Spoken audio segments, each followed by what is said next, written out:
আর এদিকে খুনের চেষ্টার অভিযোগে গ্রেফতার তৃণমূল নেতা। বাঁকুড়ায় তৃণমূলের শ্রমিক নেতা গ্রেফতার। 15 এপ্রিল বাঁকুড়ার হিন্দু হাই স্কুলের সামনে হামলা হয়। বাঁকুড়া 6 নম্বর ওয়ার্ডের বাসিন্দার উপর হামলা। কি অভিযোগ এই তৃণমূল নেতার বিরুদ্ধে?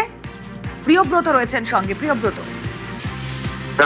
গত 15 তারিখ একটি অ্যাটেম্পট টু মার্ডার খুনের চেষ্টার হুমকি এবং দেওয়া হয়েছিল এবং মারধর করা হয়েছে এবং তারিখ অভিযোগের ভিত্তিতে এই শান্তন্দ্র দত্ত যে শ্রমিক সংগঠনের নেতা তাকে গ্রেফতার করেছে পুলিশ এবং আজকে তাকে কোর্টে তোলা হয়েছে। মূলত শান্তন্দ্র দত্তের বিরুদ্ধে যেটা অভিযোগ, সেই মারধরের ঘটনায় তিনি জড়িত রয়েছেন এবং যাদের বিরুদ্ধে অভিযোগ হয়েছে সেই অভিযোগকারীরাই তার নাম বলেছে এমনটাই পুলিশ সূত্রে খবর। কেননা যে অভিযোগপত্র সেখানে কিন্তু শ্যামসুন্দর দত্তের কোনো নাম নেই, সেক্ষেত্রে খুনের চেষ্টার মামলা তার বিরুদ্ধে ডাইরেক্ট নয়, কিন্তু যারা মূলত অভিযুক্ত রয়েছে তাদের কাছ থেকে নাম পেয়েই পুলিশ তাকে গ্রেফতার করেছে এমনটাই কিন্তু খবর। কিন্তু যে শ্যামসুন্দর দত্ত যে অভিযুক্ত মূলত তিনি দাবি করেছেন যে তিনি জানেনই না সেই ঘটনা কবে ঘটেছিল, কেন ঘটেছিল, তিনি কিন্তু সেই সময় ছিলেন না অপরাধে।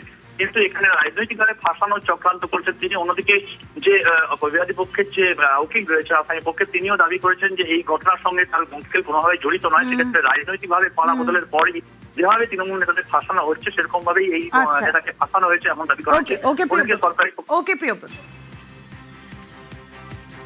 হিন্দি স্কুলে যে কি মারপিট হয়েছে সেই ইয়েতে নাকি আমাকে আমি হিন্দি স্কুল যাই না, 17 তারিখের কি কেস জানি না, তাহলে কি এটা কোনো পলিটিক্যাল সেটা তো পুলিশ ভালো বলতে পারবে আমার। আপনি কোথায় হিন্দি স্কুল আর কোথায় আমার বাড়ি? আমি INT2 রিজিনাল সেক্রেটারি ছিলাম।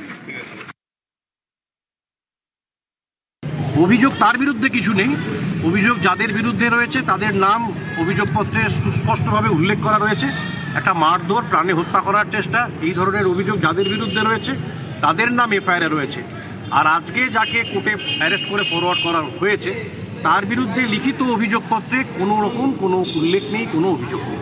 পুলিশ কি ইনভেস্টিগেশন করছে, ইনভেস্টিগেশনে কি উঠে এসেছে, কেস ডায়েরিতে কি আছে, কি এভিডেন্স এর বিরুদ্ধে রয়েছে, সেগুলো আমরা কোর্টকে বলেছি আপনি সেগুলো পুলিশের কাছ থেকে চেয়ে পাঠান, সেগুলো কোর্ট দেখুক, তারপরে এটা আবার শুনানি হবে। সেই জামিনের দরখাস্তটি মাননীয় আদালত সেটাকে নাকচ করেছেন এবং পরবর্তী শুনানির জন্য 20 তারিখের দিন রেখেছেন। তমলুকের তৃণমূল কাউন্সিলর গ্রেফতার। টানা 10 ঘন্টা জিজ্ঞাসাবাদের পর গ্রেফতার। দুর্নীতির অভিযোগ রয়েছে তার বিরুদ্ধে। গ্রেফতার চঞ্চল খাড়া। কোন কোন মামলায় অভিযুক্ত এই চঞ্চল খাড়া জানবো। সুজিত ভৌমিক রয়েছেন সঙ্গে। সুজিত, দেখো, রীতিমতো তাবড় তৃণমূল নেতা চঞ্চল খাড়া তমলুকের ব্লক সভাপতি থাকা, বর্তমানে জেলা সহসভাপতি এবং কাউন্সিলর, রানিং কাউন্সিলর তৃণমূলের, এবং রীতিমতো বলা যায় তাবড় তৃণমূল নেতা। তাকে দুর্নীতির যে অভিযোগ তারই জেরে কিন্তু গতকাল তাকে প্রথমে থানায় নিয়ে যাওয়া হয়। টানা জিজ্ঞাসাবাদ চলে, 10 ঘন্টা ধরে জিজ্ঞাসাবাদের পরে তাকে কিন্তু গ্রেপ্তার করা হয়েছে রাতে। আজ তাকে আদালতে নিয়ে যাওয়া হচ্ছে, তাকে আদালতে তোলা হবে। তার বিরুদ্ধে মূলত অভিযোগ এলাকায় দাপটের সঙ্গে রাজনীতির নামে তিনি কিন্তু দাদাগিরি করছেন। এবং শুধু তাই নয়, যারা অভিযোগ করেছেন পুলিশের কাছে যে চাকরি দেওয়ার নামে টাকা কিংবা দুর্নীতির অভিযোগ। দেখো সুজিত, প্রশ্নটা ঠিক এই জায়গায়, একজন তৃণমূল কাউন্সিলর তার কত পাওয়ার থাকতে পারে? কোন বলে বলিয়ান ছিলেন তিনি? এবং সেই পাওয়ারটা তার যে ছিল সেটা কিন্তু জনে জনে মানুষজন বলছেন এবং সেটা নিউজ 18 বাংলার সামনে মুখ খুলেছেন। তার গ্রেপ্তার হওয়ার পর চিকিৎসক থেকে সাধারণ মানুষ তারা বলছেন যে তার একটা দাদাগিরি, তার দাপট, এবং সেই দাপটের যে একসময় শুভেন্দু অধিকারী যখন তৃণমূলে ছিলেন তা করছেন, কিন্তু শুভেন্দু অধিকারী বিজেপিতে আসার পর তার দাপট বাড়তে থাকে এবং তাকে দল তমলুকের টাউন ব্লক সভাপতি করে দিতে, কাউন্সিলর করার পর তার ক্ষমতা আরো বাড়ে। এবং সেইটাই কিন্তু এলাকার মানুষের সরব হলে কি হবে, কারণ তিনি ছিলেন শাসক দলের বাবুদের নেতা। তার কারণে তিনি কখনো পুলিশের জেরার মুখে পড়েননি। সেটাই এলাকার মানুষের ক্ষোভ। তাদের যে অভিযোগ, তারা বলছেন যে যেই পাওয়া বদল হলো তখন কিন্তু পুলিশ সক্রিয় হলো এবং পুলিশ তাকে কিন্তু থানায় আনে, কিন্তু পুলিশ সুপার এ ব্যাপারে কোনো রকম গতকাল থেকে আজ অব্দি কোনোভাবে ফোন রিসিভ করেননি, কোনো কিছু বলেননি। কিন্তু মানুষ চুপ থাকেননি, মানুষ রীতিমতো ক্ষোভ জানাচ্ছেন। তারা বলছেন শাস্তি হোক, কারণ অনেকের টাকা করি তিনি কিন্তু নিয়েছেন, এই অভিযোগ করছেন তারা। তারা নাকি আগেও অভিযোগ করেছেন, তখন চুপ ছিল, কিন্তু আজ যখন তাকে গ্রেফতার করা হয়েছে থানার সামনে মানুষজন গিয়ে সরব হয়ে তারা। ওকে সুজিত। চঞ্চল খাড়ার নেতৃত্বে কমল মাইতি, বলরাম ফদিকার, নারায়ণ ফদিকার, রাজু ফদিকার এবং আরও অনেকেই এরা দীর্ঘদিন ধরে আমাদের উপর অত্যাচার। আমার মেয়েকে পড়তে দেওয়া হয়নি, আমাদেরকে বাড়িতে থাকতে দেওয়া হয়নি। যখন 2020 সালে আমি জায়গা কিনে প্রাচীর করলাম, হঠাৎ একদিন প্রাচীর ভাঙতে শুরু করে, পাড়ার বাচ্চা ছেলেদেরকে এনে একটা ক্লাব অকথ্য ভাষায় দিন দিন আমার মেয়েকে পুড়িয়ে মারার। 21 সালে ভোটের মধ্যেই এফআইআর করেছি, তারপরেও আমাকে হুমকি দিচ্ছে, আমার বেড়া ভেঙে দেবে, আমার জায়গা দখল করে নেবে, মেরে দেবে, প্রাণী মারার হুমকি। তমলুক শহরের নাগরিকের অনেক কমপ্লেন আছে, মানুষ ভয় পাচ্ছে, আপনারা ভয় ছেড়ে বেরিয়ে আসুন।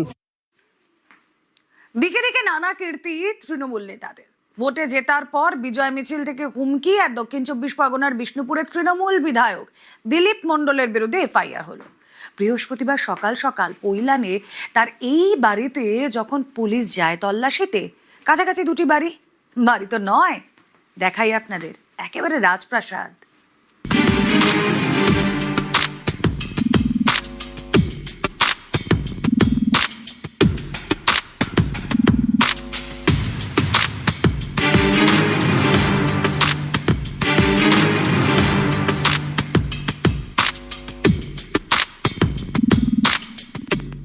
বিশাল বাড়ি, বাগান, সুইমিং পুল, ফোয়ারা, কিছুই বাদ নেই। দেখলে মনে হতেই পারে এটা কোনো রিসর্ট, কিন্তু এটা রিসর্ট নয়, বাড়ি। পৈলানে তৃণমূল বিধায়কের বাড়ি, দক্ষিণ 24 পরগনার বিষ্ণুপুরের তৃণমূল বিধায়ক দিলীপ মণ্ডলের বাগান বাড়ি।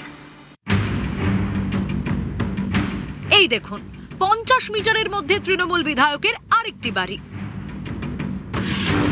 দক্ষিণ 24 পরগনার ডায়মন্ড হারবার লোকসভা কেন্দ্রের মধ্যে পড়ে বিষ্ণুপুর।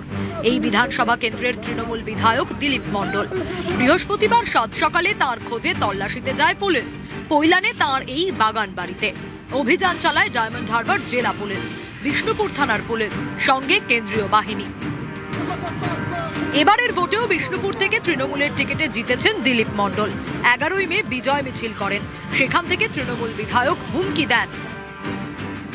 এখানে জায়গা নেই, শুধরে যাক, নাহলে ওই পেটে পাতুল দিয়ে সব নাড়ি মুড়ি বার করে দেবে। এখানে উন্নয়ন চলছে, উন্নয়ন চলবে। এদের টাইম দিলাম 15 দিন, তারপরে আর 7 দিন, তারপর লাস্ট বর্ডার। কত বড় ক্ষমতা, কত বড় হিম্মত, কত বড় লড়াইয়ের লোক আছে দেখে নেবো। আমরা পুলিশকে ভয় পাই না, পুলিশের সঙ্গে অনেকবার লড়েছি। পার্টি অফিস যারা ভেঙেছে তাদের রেহাই নেই। আদায় করে যাতে নিতে না পারি, তাহলে আমার নাম দিলীপ মণ্ডল নয়। এভাবে হুমকি দেওয়ায় তৃণমূল বিধায়কের বিরুদ্ধে থানায় অভিযোগ হয়। জামিন অযোগ্য ধারায় মামলা রুজু করে বিষ্ণুপুর থানার পুলিশ। এরপরেই বৃহস্পতিবার সকাল সকাল দিলীপ মণ্ডলের খোঁজে তার বাগান বাড়িতে তল্লাশি শুরু। 3 তলা বাগান বাড়িটা দেখুন, নামে বাড়ি, এ তো একেবারে রাজপ্রাসাদ। মেন গেট দিয়ে ঢুকে বাদিকে বিরাট সুইমিং পুল, ডান দিকে বড় একটা বাগান, বাগানে ফোয়ারা, দামি দামি মূর্তি।